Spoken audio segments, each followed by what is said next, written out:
গোকুল, এত চিন্তা করছিস কেন রে? আকাশের দিকে তাকিয়ে দেখ, মেঘ কিন্তু জমছে।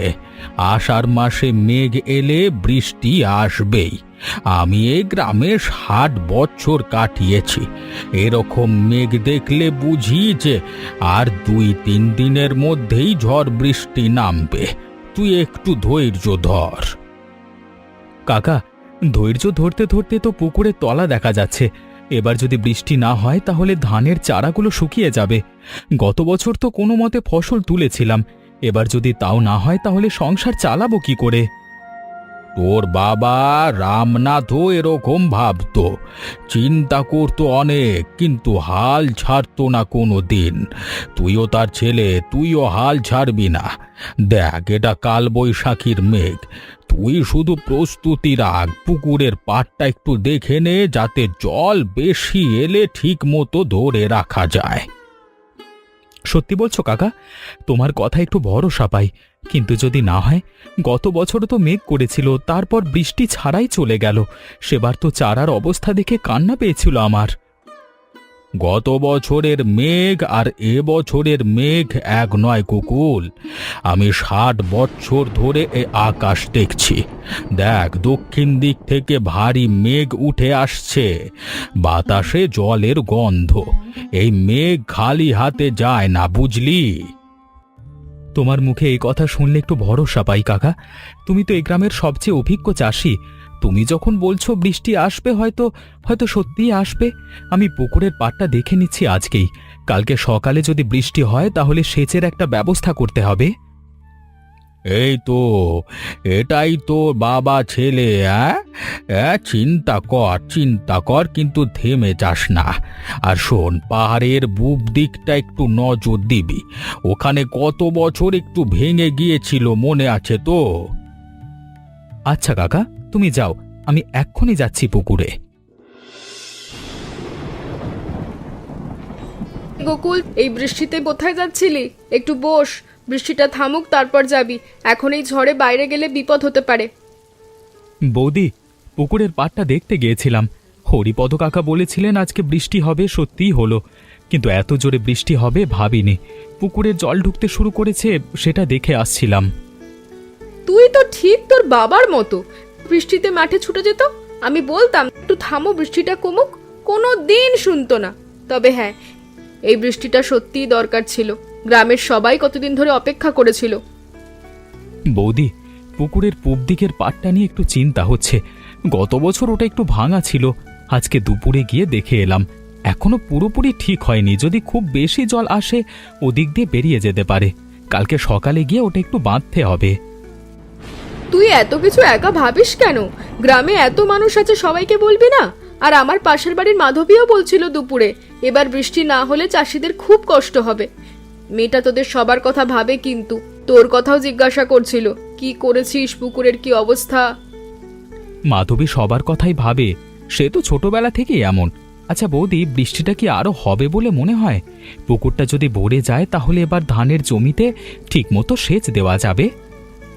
হ্যাঁ রে, মনে হচ্ছে সারা রাতই বৃষ্টি হবে। তুই চা খেয়ে নে, তারপর একটু বৃষ্টি কমলে বাড়ি যা। মাকে বলিস আমি কাল সকালে যাব।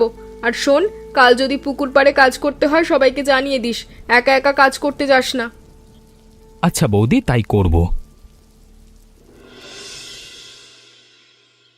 কাকা, তোমার কথা ঠিকই ফলেছে। দেখো, পুকুরে কতটা জল বেড়েছে। সারা রাত বৃষ্টি হয়েছে আর এখন পুকুরটা প্রায় অর্ধেক ভরে গেছে। এবার যদি আরেকটু বৃষ্টি হয় তাহলে পুকুর পুরো ভরে যাবে। আমি তো বলেছিলাম আষাঢ়ের মেঘ মিথ্যে করে না।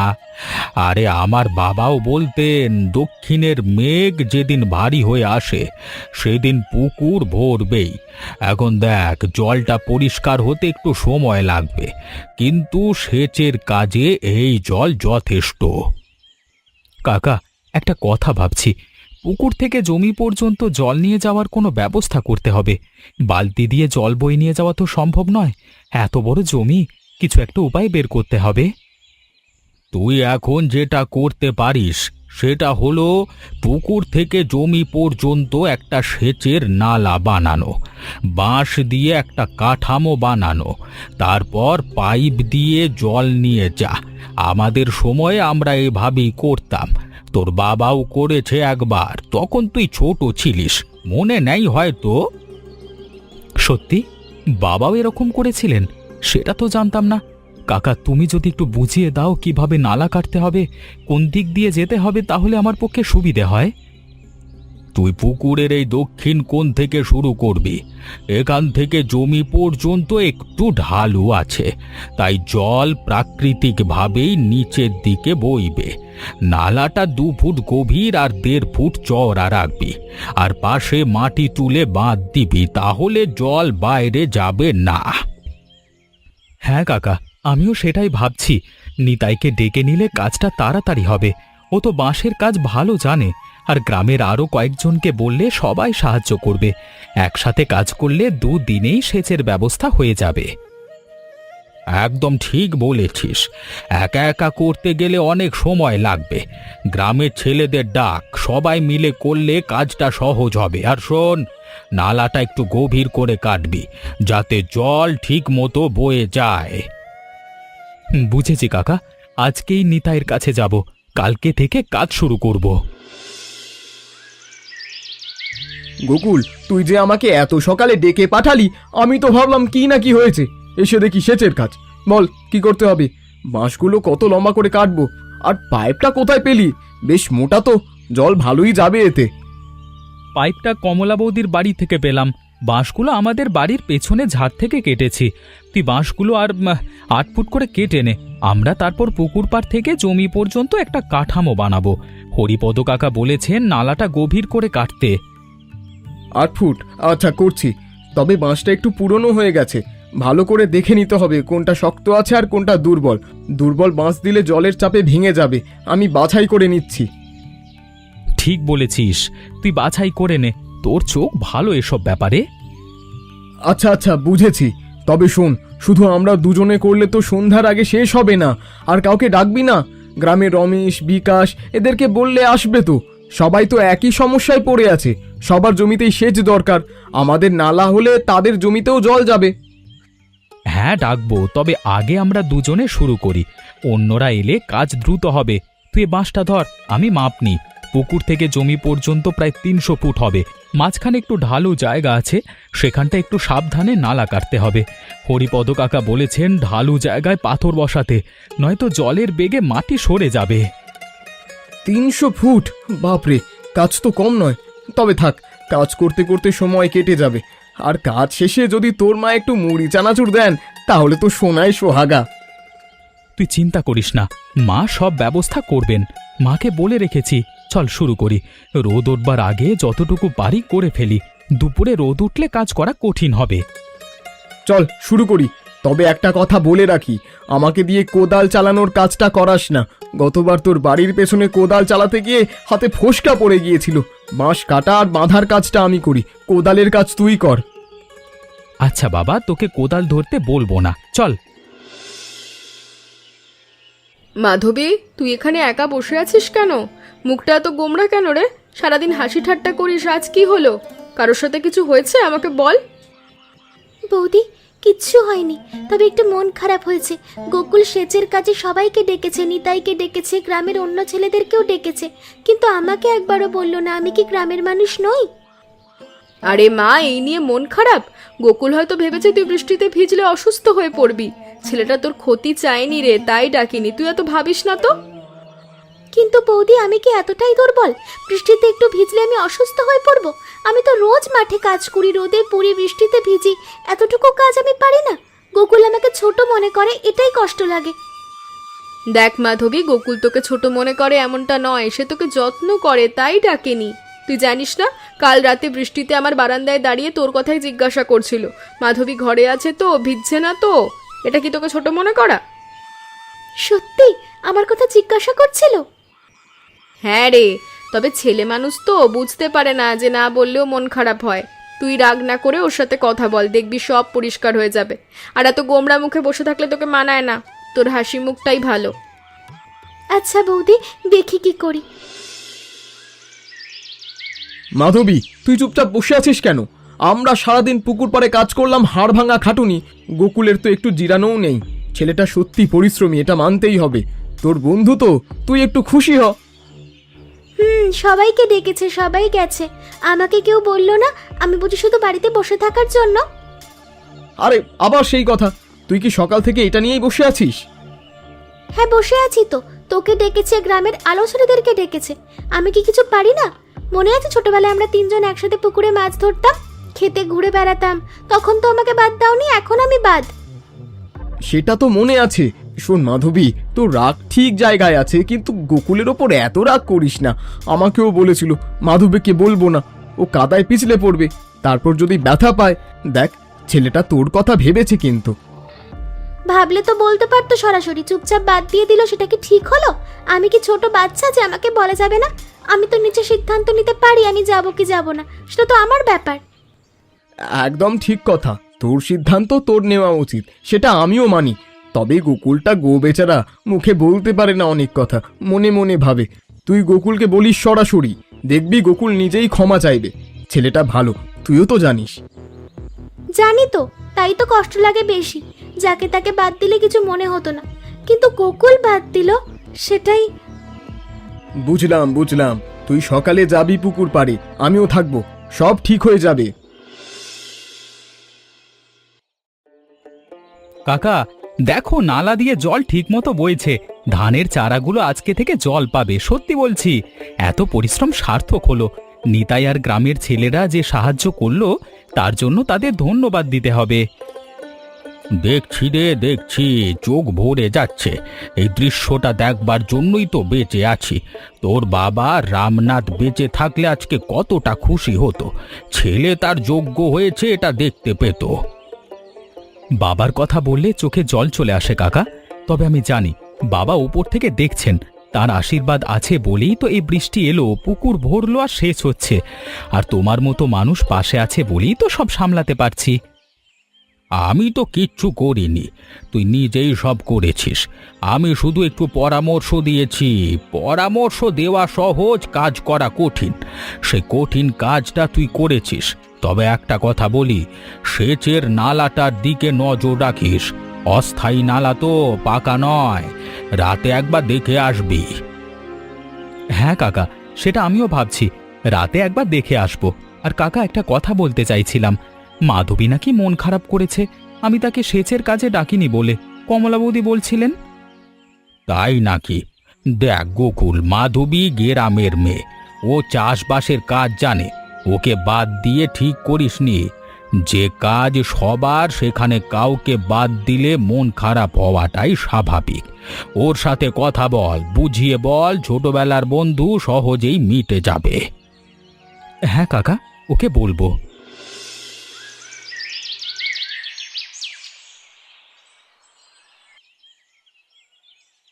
নিতাই, দেখ কি হয়েছে। রাতের বৃষ্টিতে নালার এই অংশটা ভেঙে গেছে, জল আর জমিতে পৌঁছাচ্ছে না, পাশের নিচু জায়গায় চলে যাচ্ছে। আমরা গতকাল যে এত কষ্ট করে নালা বানালাম, সেটা এক রাতের বৃষ্টিতেই নষ্ট হয়ে গেল। বাপরে, সত্যি ভেঙে গেছে। কিন্তু গোকুল, মন খারাপ করিস না, আমরা আবার ঠিক করব। এবার একটু শক্ত করে বানাবো, মাটি দিয়ে ভালো করে বাঁধবো, যাতে আবার বৃষ্টি হলেও টিকে থাকে। গতবার আমরা তাড়াহুড়ো করেছিলাম, এবার একটু সময় নিয়ে করব। সময় কোথায়? ধানের চারাগুলো এই মাত্র জল পেতে শুরু করেছে। এখন যদি আবার জল না পায় তাহলে শুকিয়ে যাবে। দুদিনের বেশি সময় নেই আমাদের হাতে। আজকেই নালাটা ঠিক করতে হবে, একটা দিনও নষ্ট করা যাবে না। আচ্ছা ঠিক আছে, আজকেই করব। তবে শোন, এবার মাটির ব্যাগ দিয়ে দুপাশে বাঁধ দেব, আর যেখানে ভেঙেছে সেখানে পাথর বসিয়ে দেব, তাহলে আর ভাঙবে না। আমার শ্বশুর বাড়ির পাশে একটা জায়গায় পাথর পাওয়া যায়, ওখান থেকে কিছু এনে দিতে পারি। তুই চিন্তা করিস না, আমি আছি তো। তুই সত্যি ভালো বন্ধু নিতাই, তোকে ছাড়া এই কাজ হতো না। তবে পাথর আনতে সময় লাগবে, আগে মাটি দিয়ে যতটুকু পারি ঠিক করে নি, পাথর পরে বসাবো। চল তাহলে, দাঁড়িয়ে দাঁড়িয়ে সময় নষ্ট করার মানে নেই। কোদালটা দে, আমি কাটছি। তুই না বলেছিলিস কোদালে তোর হাতে ফোঁসকা পড়ে? আরে সেটা আগের কথা, আজ জরুরি অবস্থা, ফোসকা টোসকা পরে দেখা যাবে। এই যে আমিও এসেছি, সারা রাত ঘুম হয়নি চিন্তায়। সকালে উঠে দেখি সত্যি ভেঙে গেছে, তাই তো কোদাল নিয়ে চলে এলাম। কোথায় মাটি দিতে হবে বলো, আমি দিচ্ছি। মাধবী, তুই এসেছিস? তোকে তো ডাকিনি। বৃষ্টিতে কাদায় কাজ করলে তোর কষ্ট হবে, তাই তাই ডাকনি জানি। ছোটবেলায় তোমার সঙ্গে তো খেতে ঘুরেছি, পুকুরে মাছ ধরেছি, বৃষ্টিতে ভিজেছি। আমি গ্রামের মেয়ে, কাদা জল আমার অচেনা নয়। তোমরা সবাই মিলে কাজ করছো, আমিও করব। মাধবী সত্যি বলছি, শুধু ভেবেছিলাম কাদায় পিছলে যদি পড়ে যাস, যদি ব্যথা পাস, তোর কিছু হলে আমার খুব খারাপ লাগতো। তোকে বাদ দিয়ে ভুল করেছি সেটা বুঝতে পারছি এখন। তা বলে বাদ দিয়ে দেবে? আমাকেও বলতে পারতে, আমি নিজে সিদ্ধান্ত নিতাম। যাই হোক, এখন কথা বাড়িয়ে লাভ নেই, কাজ করা যাক। এই জায়গাটায় মাটি দিতে হবে, তাই না? আমি দিচ্ছি, তুই বাঁশটা ধর। দেখ গোকুল, মেয়ে এসে গেছে কাজে, এবার নালা আর ভাঙবে না, আমি গ্যারেন্টি দিচ্ছি। চুপ কর নিতাই, তোর গ্যারান্টিতে আমার ভরসা নেই। কাজ কর চুপচাপ। একটা কথা বলবো, আমার খুব মন খারাপ হয়েছিল, সেটা মিথ্যে বলবো না। সবাইকে ডাকলে, আমাকে ডাকলে না কেন? আমরা ছোটবেলা থেকে একসাথে বড় হয়েছি, আর তুমি আমাকে একটা সেচের কাজেও ডাকলে না। মাধবী, তুই যা করেছিস আমাদের জন্য সেটা আমি কোনো দিন ভুলবো না, কিন্তু আমি তোকে ডাকিনি কারণ আমি তোর ক্ষতি চাইনি। বৃষ্টি কাদায় ভারী কাজ, তোর শরীরে চাপ পড়বে ভেবে ডাকিনি। তুই রাগ করবি না, আমি তোকে বাদ দিতে চাইনি। রাগ তো করবই, কারণ আমাকে না বলে সিদ্ধান্ত নিয়ে নিলে। কিন্তু গোকুল, রাগটা বেশিক্ষণ থাকে না তোমার ওপর, কারণ আমি জানি তুমি মনে মনে ভালোই ভেবেছো। তবে এরপর থেকে আমাকে বাদ দেবে না। ঠিক আছে, কথা দিচ্ছি, এরপর থেকে কোনো কাজে তোকে বাদ দেব না। যদি মন খারাপ হয়ে থাকে ক্ষমা করে দিস। এতদিনের বন্ধুর কাছে আবার ক্ষমা চাইতে লাগে নাকি?